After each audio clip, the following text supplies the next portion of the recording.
The Institute of Medicine National Research Council of the National Academies in 2003 released a statement saying that 1 in 6 teens binge drinks, but only 1 in 100 parents believe their teen binge drinks.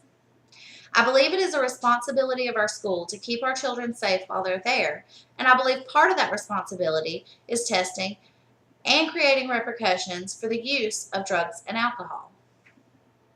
As the parent of a child in school, I would first like to know if my child was participating in illegal or dangerous activities. Secondly, I would like a program to help deter any child from participating in these things and to protect all children from the dangers involved with drug and alcohol use. I would like to share with you how randomly drug testing in schools affects the amount of students that use drugs and alcohol, how it could help lessen youth violence, and what you can do to implement this policy in your school system. First, I will talk about the effectiveness of randomly drug testing students. Randomly drug testing is effective. This is a standard urine test. The cup collects the urine, and then the strips change colors if the drug is present in the urine.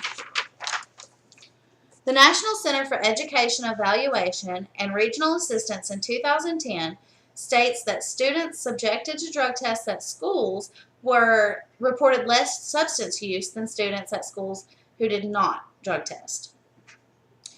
The British Journal of General Practice in 2005 tells us that random drug testing in schools reduces cigarette smoking by 11%, alcohol use by almost 10%, and cannabis use by 7% among 8th grade students. We know now that random drug testing in schools lowers the rate of use.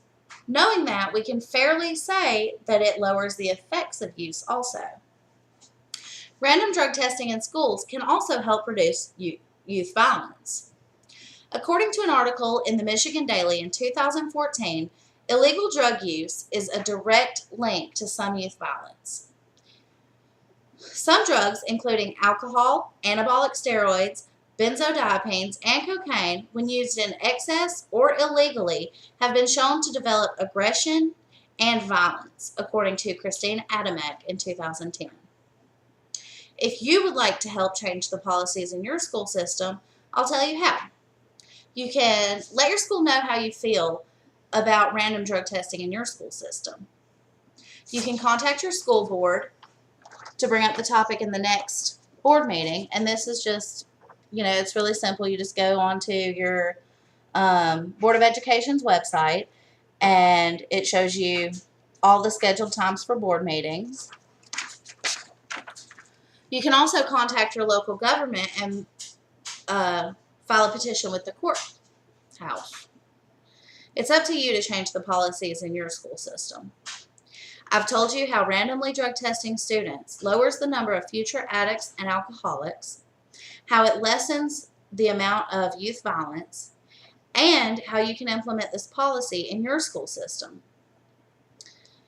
We all want to keep our children safe, whether it's our child using drugs or another child around them using them.